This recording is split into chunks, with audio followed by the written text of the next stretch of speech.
Breckenridge about 4.5 years. And again, we thought this was going to be forever, and plans changed. All of a sudden, it felt like we were supposed to be back down in Texas.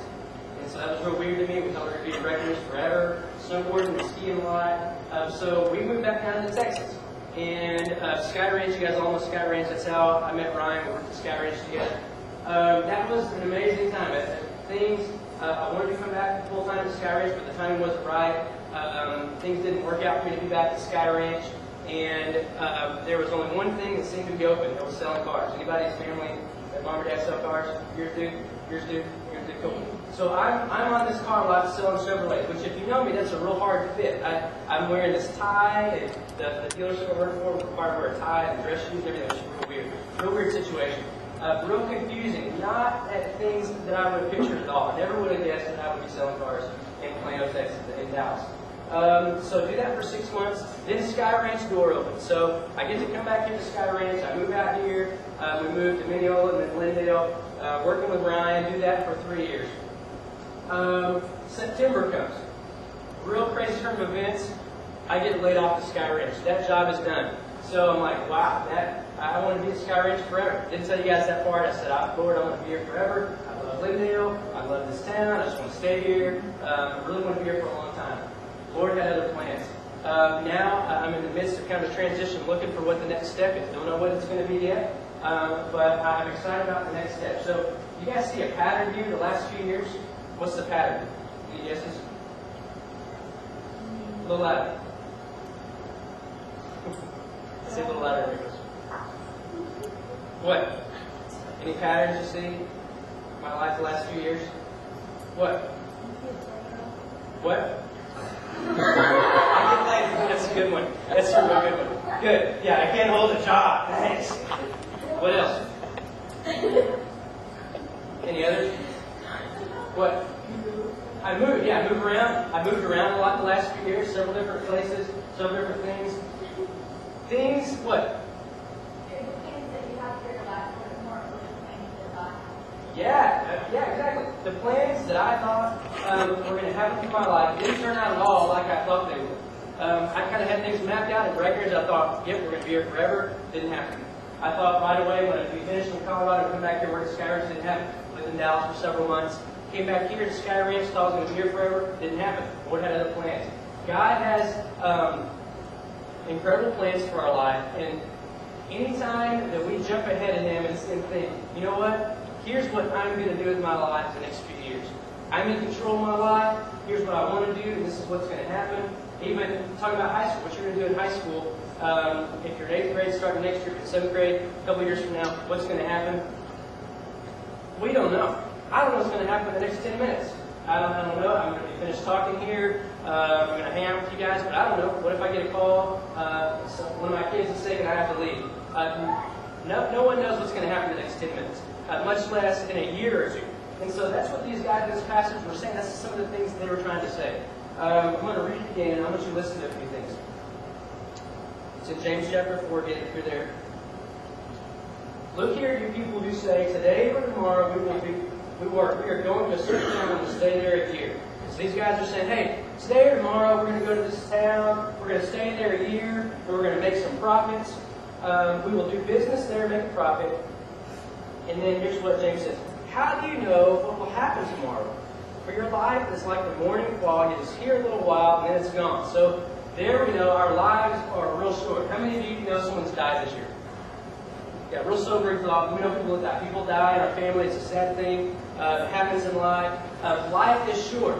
We're not guaranteed tomorrow. We're not guaranteed the next 8 minutes. What if a bomb blows up the building? Life is short. It's a crazy thought to think about. Life is short. We don't even know what's going to happen in the next 10 minutes. So it says our life's like a morning fog. When you wake up in the morning, those real foggy mornings, it doesn't last forever, does it? It burns off like 8 or 9 o'clock. It doesn't last forever. That's how short our lives are in the scope of eternity. So our lives don't last very long. And then it says, what you ought to say is, if the Lord wants us to, we will live and do this or that. Otherwise, you'll be boasting about your own plans, and all such boasting is evil. Okay, yes or no? Is it wrong to plan? Is it wrong to have plans? No? Why not? Oh, sure, yeah. If you don't plan, you don't know what's going to happen. If I wouldn't have done some planning with Ryan yesterday to say, hey, what's going on at your youth group tomorrow night, I know we have to speak. If I would have done some planning, I wouldn't be standing here right now. No, planning's not bad. What the difference is, though, in how we plan is realizing who's in charge of the future. Who's in charge of the future? God is. Now, it's easy to say that, and of course that's the right answer. You're going to say that. I don't think any of you are going to say, yep, it's me. Guess you want to I'm in charge of my future. You're not going to say that out loud. Maybe you think that and you don't even realize it. But we're not in charge of our own future. We can plan things out. We can anticipate things. We can make lists. We can have dreams what we want our life to be about. You guys realize God is in control of our future. God is in control of our lives. It's Him that determines what's going to happen. A couple of cool verses here. Let me flip over to them. Proverbs 16:9. I'm going to flip there because I got it typed out right here. It says, Proverbs 16:9. Real cool verse talks about we can make plans, but the Lord determines our steps. It's all throughout Scripture, different passages talk about we can make our plans, but God's the one that determines our steps. God's the one that determines what's going to happen in our lives. Another passage in Psalms said that God determines the steps of us. God determines what's going to happen in our life. Not literally our steps off the stage, obviously, but what's going to happen with God's doors, what's going to happen next month, what's going to happen next year. Real cool verse talk about God being in control of our lives. So, with that, rubber meets the road for us guys. If you in 7th and 8th grade, me about to move on to whatever the next step is, Chris, Ryan, whatever stage we're in life, it's not just you guys, it's everyone. We need to realize, you know what, I can make plans about next year. I can make plans of what I'm going to do in high school, what kind of athletics I'm going to do, what kind of clubs I'm going to be in, what I'm going to study in college. You can make all those plans, but realize, guys, life rarely turns out the way that we would envision it turning out. Ryan, sitting in college or wherever, would probably, if someone told him, hey, you're going to be a student minister in Lindale, Texas, he would have said, I don't know, I don't see that. It's so hard to know what the Lord's plan is. But guys, His plan is always good. It's always, in the course of my life, looking back over the last few years, seeing that God's done different things in my life, I can look back and say, you know what, that isn't how I would have done it, but it's better than anything I could have imagined. He's in control. His plan is best. Verse in Jeremiah, I know you guys have all heard. God writes and He says, I know the plans I have for you. God knows the plans He has for your life. He has it all mapped out for you. He's the one in charge of our future. So going out of here, real basic point from the passage is realize who God is and who you are.